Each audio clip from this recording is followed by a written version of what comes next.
আসসালামু আলাইকুম দর্শক, একদম ঝরঝরে করে সবুজ রেখে কিভাবে ঢেঁড়স ভাজি করি সেটি আজকে শেয়ার করব। এর জন্য আমি প্রায় 300 থেকে 400 গ্রামের মতো ঢেঁড়স প্রথমে ধুয়ে নিয়েছি, তারপরে আমি কেটে নিয়েছি। এবারে একটি প্যানে পরিমাণ মতো তেল দিয়ে তেলটা যখন বেশ ভালো করে গরম হয়ে যাবে তারপরে কিন্তু আমি ঢেঁড়সগুলো প্রথমে দিয়ে দিব। আমি পেঁয়াজ মরিচটাকে আগে ভেজে নিইনি, এতে করে এটি অতিরিক্ত ভাজা হয়ে যায় আর ঢেঁড়সটা খেতে ভালো লাগে না।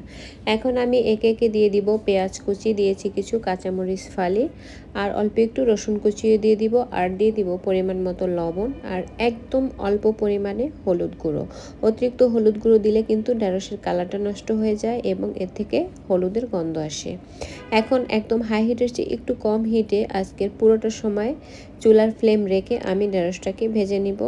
আর ঢেঁড়সটা কিন্তু আমি ঢেকে ভাজি করব না, এতে করে ঢেঁড়সের যে একটা পিছলা ভাব থাকে সেটি কিন্তু দূর হতে সময় লাগে। তাই একদম পুরা এইভাবেই আজকের ঢেঁড়সটাকে ভাজি করে নিব। এতে করে ঢেঁড়সটা যেমন ঝরঝরে হবে তেমনি এটি কিন্তু খেতে অনেক বেশি ভালো লাগবে এবং এর কালারটাও নষ্ট হবে না। আমি নেড়ে চেড়ে তারপরে ভাজিটাকে করে নিচ্ছি, আর চুলার ফ্লেম কিন্তু সবসময় একই রকম রেখেছি। ভাজিটা প্রায় হয়ে এসেছে। এখন আমি জাস্ট একটা ঢেঁড়স আমি চেক করে নিব যে পুরোপুরি ভালো করে সেদ্ধ হয়েছে কিনা।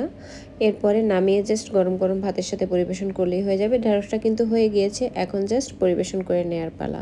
আজকের ভাজির এই রেসিপি ভালো লাগলে আমার পেজটি ফলো দিয়ে রাখবেন, লাইক